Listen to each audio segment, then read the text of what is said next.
Saludos, bienvenidas y bienvenidos a un nuevo episodio de Umbral X. El portal entre el mito y la razón. Vamos a estar acompañándoles en este espacio el amigo Nelio de Abreu y Francisco Figuera.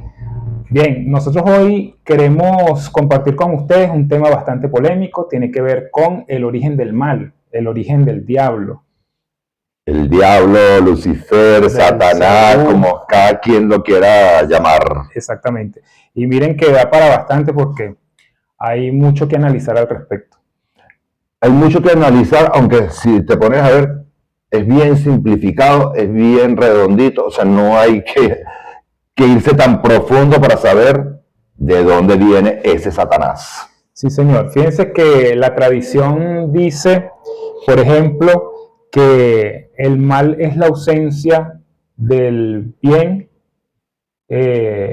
así como científicamente se dice que la oscuridad es ausencia de luz, porque no hay un ente o un astro que emita oscuridad, sino hay astros que emiten luz. En el caso del sol, emite su luz y donde llega la luz del sol, por supuesto, hay luz y hay calor. Y en este caso también podemos hablar de Satanás o Lucifer, que era el ángel de luz. Sí, pero San Agustín era el que proponía eso. Decía que el mal es la ausencia del bien. Y lo es. Entonces, hay muchas acepciones. O sea, hay acepciones científicas, filosóficas y, por supuesto, de fe, de creencia, de rituales, de manifestaciones, digamos, de tipo, qué sé yo, de fe, de creencia, o sea, todo esto es creencia, porque hay gente que no cree en esto, sino que simplemente el ser humano es malo por naturaleza y punto. Hay quienes dicen, basados en las creencias zoroástricas, que el mal es la antítesis del bien. Es decir, es una fuerza activa que contrarresta lo que es bueno. La frecuencia. Y generalmente la asocian con un ente, una entidad que es la que provoca el mal, ¿no? Y contrarresta a una fuerza benéfica, benévola, que es la divinidad. También está la etimología, digamos, que origina pues las lenguas que hoy conocemos, las lenguas romances, que es el español, el italiano, el francés, o sea, las lenguas actuales, que tienen que ver con la raíz griega de todo, ¿no? De todos los idiomas. Es que antiguamente se le decía diabolos a lo que dividía, mientras que símbolos era todo aquello que unía. Entonces estaba esa diatriba, ¿no? Esa disyuntiva entre lo que divide, lo que se decía diabolos, y que luego originó la palabra diablo en nuestro idioma español, en el idioma italiano, en el idioma... Perfecto, pero ¿de dónde proviene él? Fíjense, el término diablo, por ejemplo, se encuentra en el Nuevo Testamento, que es de donde surge la palabra diablo como tal, porque hay que recordar que el Nuevo Testamento fue escrito en griego, que era el idioma, digamos, universal en la época en que surgen los nuevos libros, los que refieren la historia de Jesús, Juan, Mateo, todos estos evangelios. Y, por supuesto, en el Apocalipsis, donde se habla con bastante extensión del término diablo. Pero yo me quiero ir al Génesis, a cuando inicia, cuando el principio, cuando se sabe de este diablo, Satanás, Lucifer, Samael, o como quiera llamarse. Bueno, fíjate que dice la historia que la primera acepción de esa entidad es Lucifer. Lucifer, que era el portador de luz. Este portador de luz, de hecho, es la primera referencia que hace la Biblia sobre esta entidad. Tenía a su resguardo el conocimiento, el saber, y se cree que entra en contradicción con la divinidad o con Dios, con Jehová, una vez que como que razona que, bueno, siendo él el portador de la luz, de la sabiduría, del conocimiento, ¿por qué tendría que rendirle pleitesía o estar subordinado a Jehová? Entonces él tenía que tener tanta relevancia, tanta importancia como el mismo creador. Claro, porque si lo creó a su imagen y semejanza, ¿por qué si me creas como tú mismo? Y con la cuestión de la sabiduría, ¿no? El resguardo de la sabiduría. El conocimiento, la belleza, la espiritualidad, todo porque eres imagen y semejanza. Exactamente. Y lo nombras Lucifer, que era portador el idioma que utilizaban. Lucifer significa portador de luz. Que sería algo también que hay, algo allí de Jesús, que también era algo también portador de luz. Sí. Pero eso lo vamos a hablar en otro episodio. Por supuesto. Luego, con la caída de Lucifer, luego que entra en esa contradicción de que dice que, bueno, yo también soy tan Dios como Jehová, es que viene la caída, ¿no? La expulsión. Y pasa a ser el rey de los ángeles caídos, digamos. Y una vez que eso pasa, se empieza a conocer en la Biblia como Satanás. Claro, esto dicen los expertos que tiene que ver mucho con las traducciones que han hecho en la Biblia, porque hay quienes lo nombran de manera indistinta. Lucifer y Satanás depende de la traducción.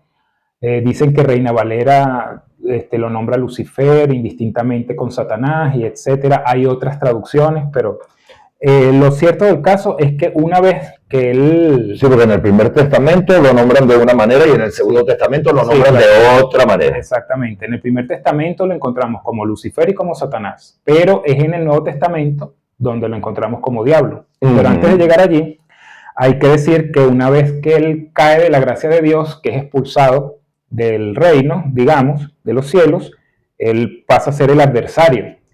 Y también se le conoce como fiscal a raíz del libro de Job. En el libro de Job, hay que recordar la historia, él se comunica con Jehová, estamos hablando de Satanás, retándolo, diciéndole que, bueno, si es verdad que Job es tan fiel a Dios como el mismo Dios lo pensaba, se figuraba, entonces, ¿por qué no quitarle todas esas bendiciones para ver si Job seguía siendo leal, seguía siendo fiel? Dios, sabiendo lo que había en el corazón de Job, le dice que bueno, vamos a hacer el experimento. Y dejó que a Job le sobrevinieran muchas tribulaciones, que el mismo Satanás le proponía, bueno, quítale la esposa, a ver si sigue siendo fiel, quítale el ganado, quítale la riqueza, quítale todo lo que Dios le había dado. Dios hizo eso exactamente porque sabía lo que había en el corazón de Job. Y es allí justamente cuando a Satanás no solamente se le llama adversario, sino que también fiscal, porque él le proponía, bueno, mira, haz esto y aquello a Job para ver si es verdad que él te sigue siendo leal. Entonces, a partir de allí, tanto adversario como fiscal.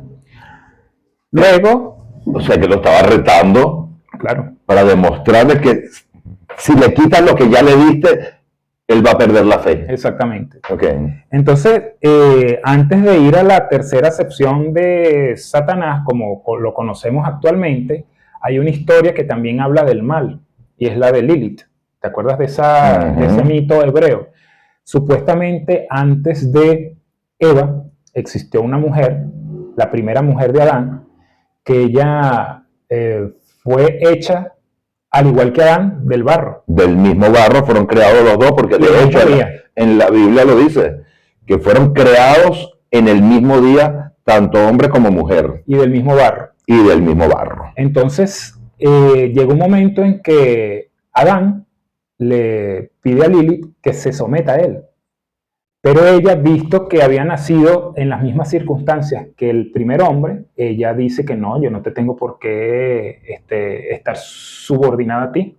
Yo tengo que ser igual que tú, porque nacimos el mismo día y en las mismas circunstancias. Entonces, o sea que ella fue la primera como feminista, la primera feminista de la historia. Sí, entonces ella decide, como Adán no quiso, digamos, darle ese derecho, ella decide, bueno, entonces yo me voy. Como quien dice, agarró sus maletas y se fue para donde la suegra. Sí, me voy. Claro, la mujer se va del paraíso, se asienta en los alrededores del Mar Rojo y allí dice el mito hebreo que ella, junto con un demonio, un ángel caído llamado Samael, ella empieza a procrear. De hecho, procreaban hasta 100 hijos por día, porque había que llenar el mundo de demonios, porque ellos ya eran demonios. Sí, eran ángeles caídos. Ángeles caídos. Samael, junto a ella tenía que parir 100 hijos por día. Wow. Se imagina una cantidad. Lo que pasa es que también, claro, lo que pasa es que también no es que todos sobrevivían, muchos de ellos los perdían, pero igual eran 100 hijos por día.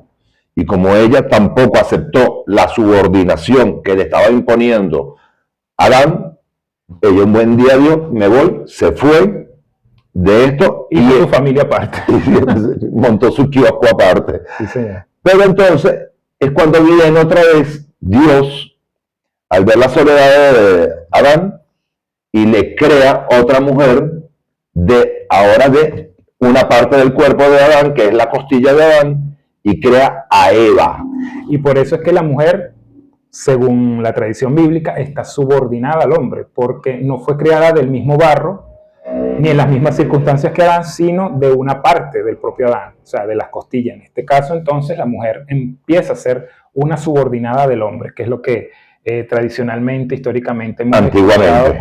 Exacto, que bueno, que son tesis que ya están, digamos, desmentidas. Y claro, y que de paso dice la historia de las creencias que eso fue así. Exacto. Pero tampoco no hay nada que lo certifique. Claro, claro. Es esto es la creencia. Entonces, bueno, basados en la historia de Lilith, entonces no solamente había una entidad, Lucifer y Satanás, que promovía el mal, sino que el mal también venía de otros lados. En este caso, de una mujer que abandona al primer hombre y se va a hacer su familia aparte, pero es una maldad, más que por maldad, es como que una búsqueda de independencia y de desconocimiento al orden establecido, ¿no? Entonces es como una especie de rebelión, pudiéramos decir. Es la misma rebelión, si se quiere, implementada por Lucifer, una vez que desconoce el poder de Dios, pero esta vez entre los humanos, ¿no? Claro, una humana que desconoce la subordinación del hombre y se va y hace su vida aparte. Y creando esa cantidad de hijos para llenar el mundo de esos demonios, para dominar al planeta. Exacto, y extender la maldad, pues. Pero bueno, bajo otro canon. Entonces, una vez que los hebreos caen bajo el poder de Babilonia, empiezan a tener contacto con algunas deidades de ese pueblo. Y es cuando se conoce, o ellos empiezan a tener contacto con una imagen a la que se le llamaba Belcebá en la antigua Persia. Y esa imagen o esa deidad era la que, digamos, coordinaba o regentaba todo lo que tenía que ver con corrupción, podredumbre, todas esas cosas, adjetivos negativos, ¿no? De hecho, era tal cosa que siempre se le ideaba, se le imaginaba, se le retrataba con moscas alrededor. Belcebú. Exacto, que es lo que conocemos hoy como Belcebú. Y los hebreos empiezan a hacer mofa de esa deidad y le empiezan a llamar el Señor de las Moscas. En algún momento de la historia, tanto Lucifer como Satanás como Belcebú se empiezan a fusionar y se les nombra de manera indistinta. O sea, tanto Lucifer como Satanás como Belcebú eran la misma entidad para el pueblo hebreo. Y eso, por supuesto, por, digamos, proyección, nos ha llegado hasta nosotros, a nuestros días, ¿no? ¿Y por qué le empiezan a nombrar distintos si es el mismo ente? Depende de la lengua, depende del sitio, porque fíjense ustedes que cuando llega el Nuevo Testamento y se le empieza a llamar diablo, es porque, como decíamos anteriormente, diabolos es la acepción griega o el vocablo griego para dar a entender al que divide.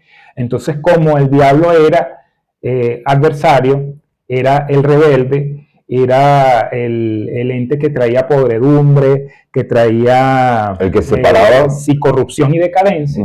Entonces es cuando se empieza a identificar con todos esos adjetivos a esa misma entidad. Entonces Lucifer, Satanás y Belcebú son la misma persona, son el mismo ente, y se le llama de manera indistinta. Pero es en el Nuevo Testamento, como está escrito en griego, que esa acepción griega, diabolos, empieza a convertirse en nuestros idiomas nuevos, el español, el francés, el italiano, etcétera, como diablo.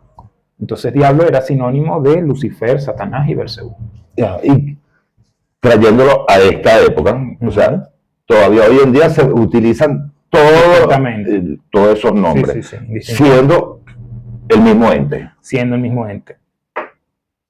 ¿Por qué él le quiere crear siempre una controversia a un Dios que lo creó, un Dios que él sabe que no puede vencer?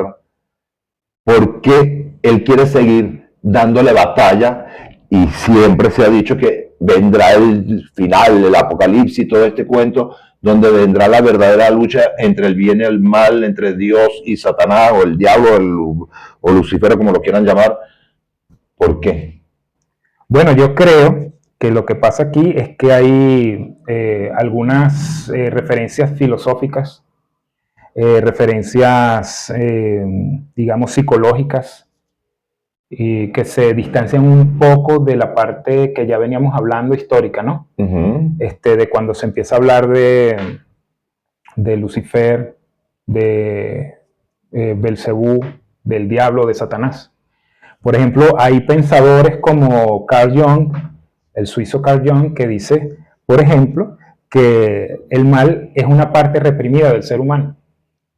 Sí. Y es decir, que cada ser humano tiene una sombra que lo constituye. Entonces, en el interior de cada persona coexisten tanto el bien como el mal. Y todo lo que representa el mal comportamiento, digamos, la envidia, todo ese tipo de características o sentimientos malos es lo que se asocia con esa sombra. Entonces, cuando nosotros incluso proyectamos esa sombra hacia otras personas, hacia el exterior nuestro, entonces estamos proyectando la sombra de la que habla Carl Jung. Tu propia maldad. Tu propia maldad.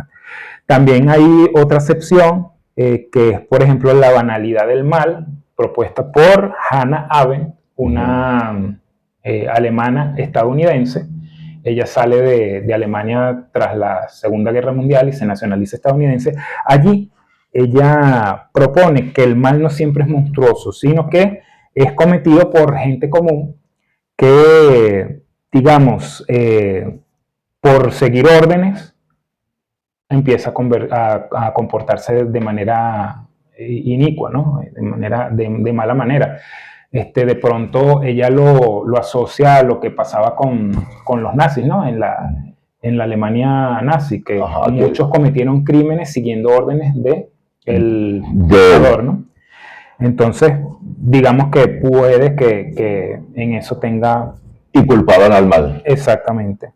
También está el factor humano, ¿no? Dice, por ejemplo, aquí Philip Zimbardo, otro pensador, que hablaba del experimento de Stanford, que el mal es situacional. O sea, si hay una situación, por ejemplo, una pandemia que afecta a un conjunto de la población, pues muchas personas, vista esa situación, pudieran empezar a desarrollar algún comportamiento que se salga del canon, de lo que es ético, de lo que es moral, y se pudiera decir que actúan como demonios, ¿no?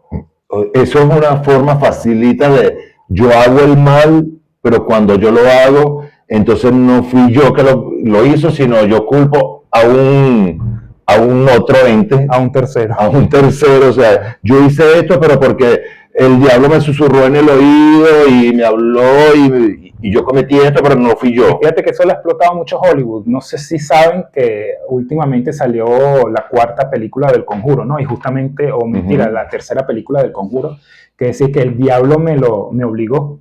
Esa película es una referencia de eso, o sea, que hay un ente que te susurra al oído y te dice que cometas atrocidades. O sea, es como una manera muy fácil de, digamos, evadir la responsabilidad. Exacto, o sea, no fui yo no tengo la culpa, o sea, fue este señor que me indujo a hacerlo, o sea. Exacto. No asumes con el libre albedrío que tú tienes, que fuiste tú que tomó la decisión de cometer ese error. Exactamente. Entonces yo busco culpar a otro. Quizá el diablo no tenga nada que ver con eso, pero es mi escudo. O sea, yo me protejo diciendo, ¿sabes qué? No lo hice yo. Eso fue el diablo que te agarró, que no sé, y fue culpa de él. Exactamente. Fíjense que a lo largo de la historia también nos hemos encontrado con distintas formas de ver el infierno. Por ejemplo, siempre se ha dicho bajo la tradición cristiana, católica, que el infierno es un lugar de tormento, de fuego eterno, donde la gente se va a consumir en las llamas, ¿no? Ese es, para mí, el terror de los cristianos, para mantener la masa unida, o sea, para que no le quiten su gente. Entonces, si no te comportas como yo digo, tendrás un castigo eterno. Exacto, porque es como la acepción del mal, pero llevado al control social. Exacto, es que todo es control. Y eso, por supuesto, lo implementan las religiones. La religión católica, como bien lo dice, ha sido muy experta, bueno, todas, pero nosotros que nacimos bajo el catolicismo, hemos visto cómo la religión católica, en este caso, ha sido experta en, digamos, sostener la creencia del infierno, del lugar de tormento, de llamas, donde va todo el que se porta mal. Y así mantuvieron control sobre la Europa medieval durante muchos años y hasta el día de hoy. ¿Quién decide qué es malo y qué es bueno? Eso es la gran pregunta. Pero fíjate, antes de que nos vayamos a eso, que es muy interesante, hay que decir que hay gente que cree que el infierno no es un lugar de llamas ni de tormento eterno, es un lugar de hielo. Dante Alighieri, en la Divina Comedia, decía, por ejemplo, que el centro del infierno, donde se hallaba Satanás, donde se hallaba el diablo, no era un lugar de fuego, sino era un lugar de hielo.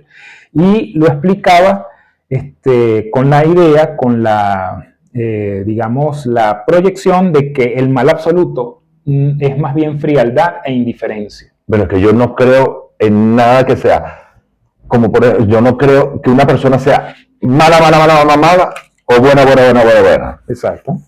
Y no creo que el infierno sea, bueno, yo creo, espero no ir allá a reconocer el lugar y la cosa, pero yo no creo que el infierno sea ese lugar que las creencias te han colocado de allá hay fuego, hay llama, vas a arder por la eternidad y todo ese cuento. Bueno, y ahí estás pensando como Dante. Dante decía que, bueno, que ese infierno no era de fuego, era de hielo.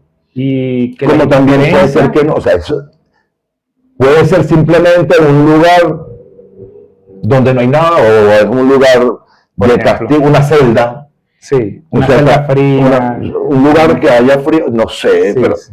Eso es el frío extremo porque vas a quedarte congelado por largo de la eternidad, o el fuego que te vas a arder por toda la eternidad. No necesariamente. Y fíjate que ahora vamos a lo que tú estás diciendo. La pregunta que cabe ahora es, ¿existe realmente una entidad que es la que te susurra que hagas mal, la que te tienta a cometer mal? ¿O es el ego desmedido del ser humano el que hace que tú acometas atrocidades? Eso es el ego interno de cada quien. Aparte del ego, el libre albedrío. O sea, es tu decisión tuya. A ti te explica, mira, esto es malo, no porque te lo diga una religión, cualquiera que sea, independientemente de la religión. Esto es malo, esto no se debe hacer. Exacto. Y tú decides si hacerlo o no. Ya tú sabes, al hacerlo que está mal. Claro, pero hay gente que pudiera tener ideas diferentes a nosotros y pudieran decir, no, Satanás sí existe. Es un ente que ha existido siempre y que es el que promueve el mal entre los seres humanos. Pero también hay otra persona que sea más purista y diga, no, es el ego desmedido del ser humano el que te lleva a cometer mal. Sin embargo, hay una tercera vía. Hay gente que pudiera decir, bueno, no es que Satanás no exista, no es que el ego de la gente no te lleve a cometer mal, sino que es el propio Satanás el que te susurra al oído, te alimenta el ego y entonces tú acometes cosas. O sea, sigue siendo como que la idea de que hay algo que te susurra al oído y te dice comete mal, pero no es que te pone las herramientas para ser perverso, para ser cruel, sino que tú desde tu forma humana, tú haces cosas que exacto, o sea, no deberían ser moral ni éticas. ¿Tú crees que existe el diablo? Yo honestamente, y creo que te lo dije alguna vez, no sé, yo veo muchas cosas de la Biblia como muy filosóficas. O sea, no creo que sea un libro que cuente una historia al calco real de todo lo que ha sido la historia humana.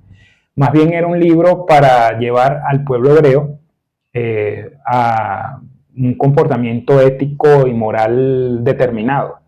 Y muchas de las cosas que salen en ese gran libro no es que ocurrieron realmente así, sino que fueron lecciones que alguien escribió para que el pueblo se comportara de la manera más perfecta. Yo respeto todas las religiones, o sea, no tengo nada en contra de ninguna, cada quien piensa lo que le parezca, pero yo puedo leer la Biblia, pero la Biblia en sí es tan contradictoria con ella misma, y de paso que fue escrita por gente que ni siquiera vivió la época, sí, señor, que entonces me cuesta a mí muchas veces creer en todo lo que está allí. Puede ser basado en algún cuento, sí, alguna historia. Sí, sí. Pero que leas la Biblia de principio a fin y creas que todo lo que está allí es la verdad más pura y real, no lo creo tampoco.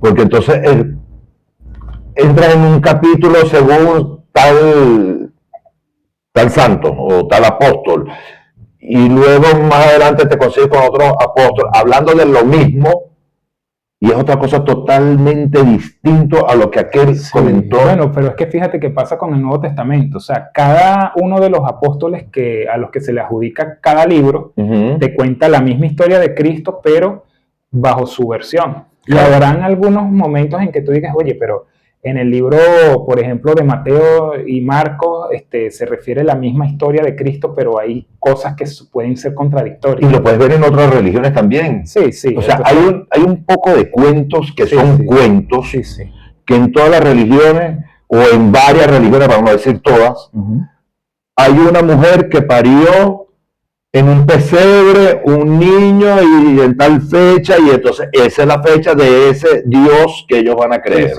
En la católica nació en Nazaret y entonces la gente cree en este. Exacto. En la otra religión, por allá, no sé, en otro país, en los orientales, entonces nació también el niño chin chun chun chun.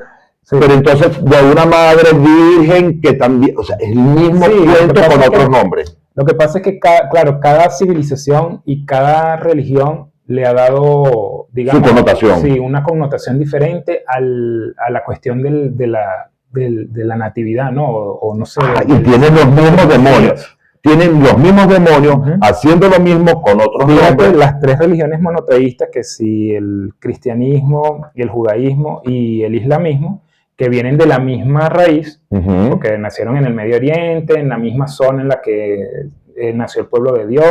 Lo que pasa es que los nombran de manera diferente. De pronto el judaísmo y el cristianismo es Jehová o Alá, el islamismo, perdón, Alá, el judaísmo y el cristianismo Dios o Jehová. Pero muchas de sus contenidos hacen referencia a otros personajes. Por ejemplo, en el islamismo se le da más caracteres a Mohammed, que es Mahoma. Él es digamos, el Mesías o el profeta, el Salvador. Mientras que para el judaísmo no existe ni siquiera la figura de Cristo como Mesías, sino que se le da preponderancia a Jehová, y es el cristianismo el que le da toda esta relevancia a la figura de Cristo como Mesías. Entonces, y en esas religiones, ¿quién es Satanás? Sigue siendo el mismo, fíjate. O sea, es el mismo personaje, es la entidad que preconfigura la maldad, que preconfigura... Pero en esas otras religiones sigue llamándose diablo, Satanás, Lucifer. Sí, bueno, de pronto hay algunas diferencias, pero la idea es la misma. O sea, es la misma entidad, Lucifer, Satanás, diablo, Belcebú, el que susurra al hombre lo que es O sea, que las distintas religiones siguen manteniéndose. Por lo menos estamos hablando de esas tres religiones monoteístas que surgieron en la misma zona geográfica que es el Medio Oriente. Ahora, de pronto el budismo ni siquiera los contempla. El taoísmo, cualquier otra religión que no tenga que ver con estas de monoteístas, sino que hablan de muchas deidades, de varias deidades. Entonces, pero a lo que nosotros nos queremos referir, que son estas religiones que conocemos, las que más se propagaron, el mal es una entidad que te susurra al oído y te lleva a comportarte ética y moralmente de manera inadecuada. No sé, yo ahí quedo con mis dudas, porque para mí esa maldad, quizás viniendo con el cuento de Lili, que esparció toda esa maldad por el mundo, y a lo mejor lo traemos en los genes desde ese momento, tengamos esa maldad y actuamos en momentos diversos de la vida con esa maldad. Sí. Pero yo no lo asumo que fue ni el diablo, ni el espíritu, sino es tuyo. O sea, tú eres una creación igual, porque también dicen que somos hechos a la imagen de Dios. Entonces, ¿cómo nosotros, siendo imagen de Dios, podemos tener esa capacidad de maldad? ¿O Dios también hace la maldad? Son preguntas que quedan en el aire, ¿no? Porque no sabemos muy bien si son producto de la religión, o son producto de la filosofía, o qué sé yo. Porque también, fíjate, o sea, Dios también castiga, o sea, es malo. La gente en aquella época, para hacerse santo, era porque era mártir. O sea, los castigaste, los torturaste. Y quien los torturó fue basado en la creación de Dios. Sí, señor. Dios mismo, cuando se arrepintió, porque Dios se arrepintió de haber creado al ser humano, mandó un diluvio y acabó con todos. Sí. Entonces, ¿no pensaste que allí había niños, mujeres, bebés, recién nacidos? Sí, lo que pasa es que fíjate que eso es entrar en otro campo, ¿no? Pero a veces la Biblia en algunos momentos nos pinta a Dios como un ser severo, ¿no? Un ser castigador. Mientras que en otros es un ser misericordioso y amoroso con el ser humano.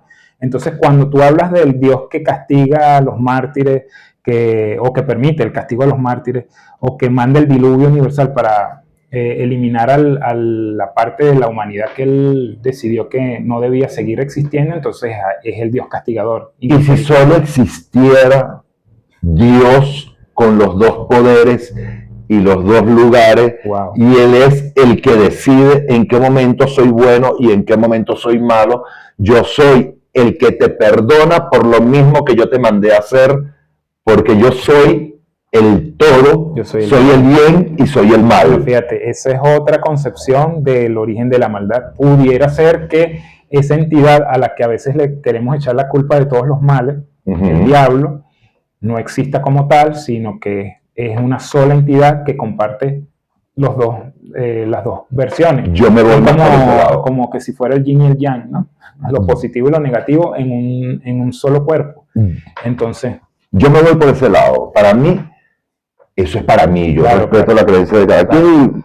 Pero son cosas que quizás nuestros seguidores pudieran ayudarnos a dilucidar y que pudieran compartir con nosotros aquí en las sugerencias, en los comentarios, y bueno, nos dé para poder seguir ahondando en otros episodios sobre el origen del mal. Pero por lo pronto sabemos que hay gente que cree que sí existe una figura o una entidad que nos susurra y nos tienta, o que solamente es el ego humano el que nos lleva por caminos que no son ni ética ni moralmente los adecuados, o como tú dices, de pronto es una sola entidad la que comparte tanto su lado bueno, su lado malo. Yo me voy por ese lado. Yo creo... O la tercera vía.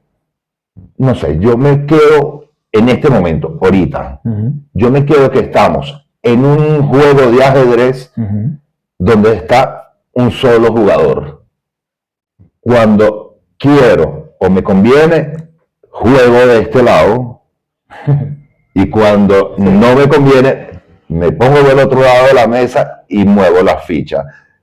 Me voy más por el lado de el bien y el mal es uno solo, y que la historia, la gente o quien haya escrito todos los libros que nosotros conocemos hasta el sol de hoy de las religiones, lo quiso separar en dos entidades cuando fue una sola. Bueno, pero aquí tenemos entonces 3 cartas sobre la mesa que sean nuestros seguidores los que decidan pues cuál teoría se adapta más a lo que históricamente han creído o lo que son sus motivaciones, su manera de pensar. Entonces, bueno. Yo espero que la gente coloque allí, claro, en esa caja de comentarios, son un solo ente, porque es el creador del todo, que está dividido en 2. Es uno solo en 2. Bueno, habría que dejar que ellos decidan y nos den su opinión.